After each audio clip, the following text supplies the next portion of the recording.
चलिए जानते हैं आज की देश और दुनिया की सिलेक्टेड काम की और महत्वपूर्ण 50 बड़ी खबरों को सिर्फ 10 मिनट में। पर अभी तक आपने इस चैनल को सब्सक्राइब नहीं किया है तो सब्सक्राइब कर दें। मराठा आरक्षण की मांग को लेकर मनोज जरांगे पाटिल आज अपने लाखों समर्थकों के साथ नवी मुंबई पहुंचे। उन्होंने साफ कहा कि अगर कल दोपहर तक सरकार ने आरक्षण पर जीआर जारी नहीं किया तो वे आजाद मैदान में भूख हड़ताल शुरू करेंगे। इस बीच शिंदे सरकार पर भारी दबाव बन गया है और प्रशासनिक बैठकों का दौर तेज हो गया है। आंदोलन को महाराष्ट्र के कई जिलों से जबरदस्त समर्थन मिल रहा है। जरांगे ने कहा कि अब सिर्फ आश्वासन नहीं, आदेश चाहिए। दिल्ली परेड में पंजाब की झांकी शामिल न किए जाने के विरोध में मुख्यमंत्री भगवंत मान ने लुधियाना में अपनी अलग झांकी यात्रा निकाली। उन्होंने कहा कि केंद्र सरकार भगत सिंह और पंजाब के बलिदानों को नकार रही है। हजारों लोग सड़कों पर उतरे और तिरंगा लहराया। मान ने कहा कि पंजाब की संस्कृति को दबाने की कोशिश कभी कामयाब नहीं होगी। उन्होंने केंद्र से कहा कि पंजाब अपनी पहचान खुद तय करेगा। कांग्रेस अध्यक्ष मल्लिकार्जुन खड़गे ने तिरंगा फहराने के बाद बीजेपी सरकार पर तीखा हमला बोला। उन्होंने कहा कि आज सत्ता में बैठे लोग संविधान को कमजोर करने की कोशिश कर रहे हैं। खड़गे ने कहा कि अगर हम नहीं जागे तो यह हमारा आखिरी गणतंत्र दिवस साबित हो सकता है। उन्होंने युवाओं से संविधान की रक्षा के लिए आगे आने की अपील की। बीजेपी ने इस बयान को राजनीति से प्रेरित बताया और पलटवार किया है। दिल्ली के छत्रसाल स्टेडियम में झंडा फहराते हुए मुख्यमंत्री अरविंद केजरीवाल ने कहा कि ईडी और सीबीआई से डराने की कोशिश की जा रही है, लेकिन वे पीछे नहीं हटेंगे। उन्होंने कहा कि चाहे जेल भेज दो, दिल्ली के स्कूल और अस्पतालों का काम जारी रहेगा।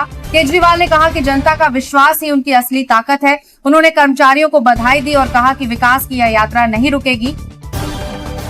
केंद्र सरकार ने सरकारी परीक्षाओं को पारदर्शी बनाने के लिए सख्त कानून लागू किया है। अब कोई भी व्यक्ति अगर परीक्षा का पेपर लीक करता पकड़ा गया तो उसे 10 साल की जेल और 1 करोड़ रुपए का जुर्माना देना होगा। यह कानून आज गणतंत्र दिवस से लागू हो गया है। सरकार का कहना है कि इससे युवाओं का भरोसा परीक्षा प्रणाली पर बढ़ेगा। विपक्ष ने कहा कि सरकार को पहले पेपर लीक रोकने की तैयारी करनी चाहिए।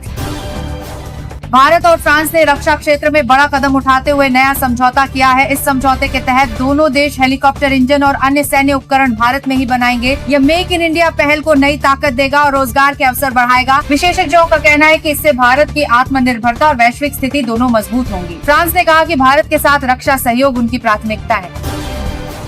उत्तराखंड के मुख्यमंत्री पुष्कर सिंह धामी ने आज देहरादून में झंडा फहराने के बाद बड़ा ऐलान किया। उन्होंने कहा कि 5 फरवरी को विधानसभा में समान नागरिक संहिता यानी यूसीसी बिल पेश कर पास किया जाएगा। इससे उत्तराखंड देश का पहला राज्य बन जाएगा जहां ये कानून लागू होगा। धामी ने कहा कि यह कदम समाज में समानता और न्याय के लिए है। विपक्ष ने इसे चुनावी स्टंट बताया है। बिहार की राजनीति में आज बड़ा धमाका हुआ। पटना के गांधी मैदान में नीतीश कुमार और तेजस्वी यादव एक ही मंच पर नजर नहीं आए। झंडा फहराने के बाद हाईटी कार्यक्रम में तेजस्वी की कुर्सी खाली रही, जिससे गठबंधन में दरार की अटकलें तेज हो गयी। माना जा रहा है कि नीतीश जल्द ही एनडीए में वापसी कर सकते हैं। भाजपा के साथ बातचीत की खबरें भी सामने आ रही हैं। श्रीनगर के लाल चौक पर आज गणतंत्र दिवस का नजारा बेहद खास रहा। हजारों स्थानीय लोग और पर्यटक एक साथ तिरंगा फहराने पहुंचे। धारा 370 हटने के बाद यह पहली बार है जब पूरा इलाका शांति और उत्साह से भरा रहा। इंटरनेट सेवाएं भी सामान्य रूप से चलती रहीं। कश्मीर में अमन और विकास की तस्वीर बदलती दिखी। बसपा प्रमुख मायावती ने लखनऊ में कहा कि बाबा साहेब का संविधान तभी बचेगा जब दलित और पिछड़े वर्ग एकजुट होंगे। उन्होंने कहा कि मुफ्त के राशन से नहीं बल्कि वोट की चोट से जवाब देना होगा। मायावती ने केंद्र सरकार पर दलित विरोधी नीतियों का आरोप लगाया। उन्होंने कहा कि आने वाला चुनाव संविधान बचाने की लड़ाई है। सपा प्रमुख अखिलेश यादव ने सैफई में ध्वजारोहण के बाद कहा कि 2026 में बीजेपी की विदाई तय है। उन्होंने कहा कि समाजवादी, दलित और अल्पसंख्यक वर्ग मिलकर सत्ता से संविधान विरोधियों को बाहर करेंगे। अखिलेश ने कहा कि उत्तर प्रदेश बदलाव के लिए तैयार है। उन्होंने पार्टी कार्यकर्ताओं से बूथ स्तर पर संगठन मजबूत करने की अपील की।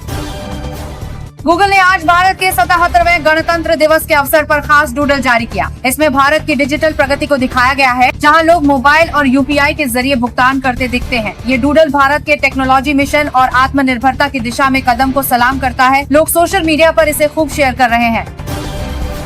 सरकार ने आज देश के सर्वोच्च नागरिक सम्मानों की घोषणा की। पूर्व उपराष्ट्रपति वेंकैया नायडू और अभिनेत्री वैजयंती माला को पद्म विभूषण से सम्मानित किया जाएगा। वहीं सुलभ शौचालय के संस्थापक बिनेश्वर पाठक को मरणोपरांत सम्मान दिया जाएगा। कुल 132 लोगों को पद्म सम्मान मिलेंगे। देश भर में नामों की चर्चा है।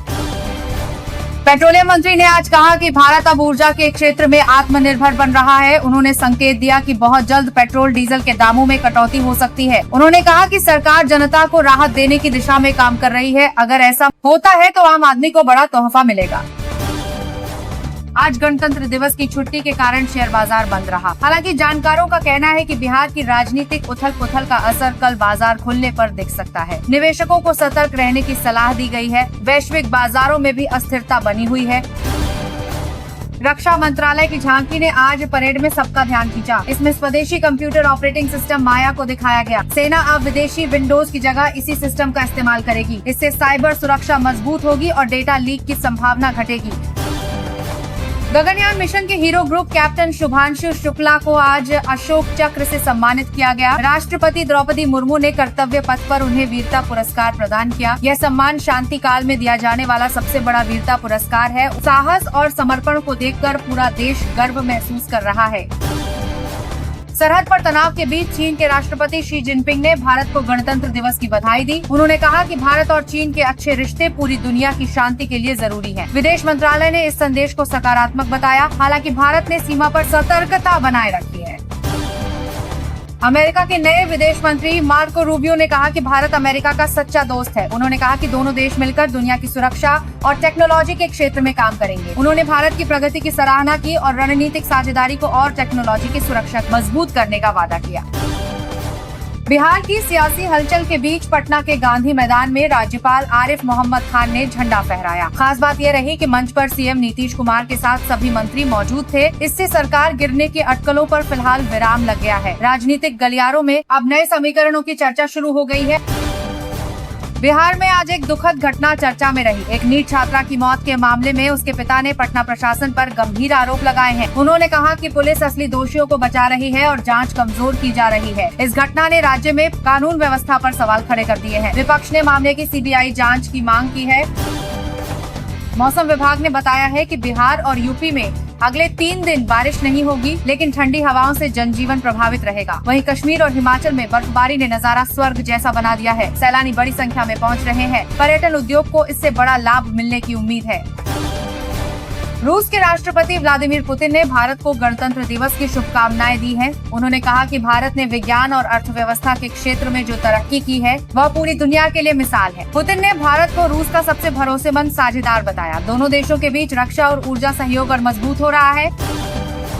कर्तव्य पथ पर आज महाराष्ट्र की झांकी ने खूब तालियां बटोरी। इसमें छत्रपति शिवाजी महाराज के राज्य अभिषेक के 350 साल पूरे होने का दृश्य दिखाया गया। झांकी में किले की बनावट, मराठा सैनिकों का पराक्रम और महाराष्ट्र की संस्कृति को खूबसूरती से प्रदर्शित किया गया। दर्शकों ने खड़े होकर तालियां बजाई। मालदीव के राष्ट्रपति ने आज भारत सरकार और जनता को गणतंत्र दिवस की बधाई दी है। हाल ही में दोनों देशों के बीच बढ़े तनाव के बाद यह संदेश कूटनीति के लिहाज से अहम माना जा रहा है। विशेषज्ञों का कहना है कि यह संकेत है कि रिश्तों में जमी बर्फ पिघलने लगी है। भारत ने इस संदेश का स्वागत किया है।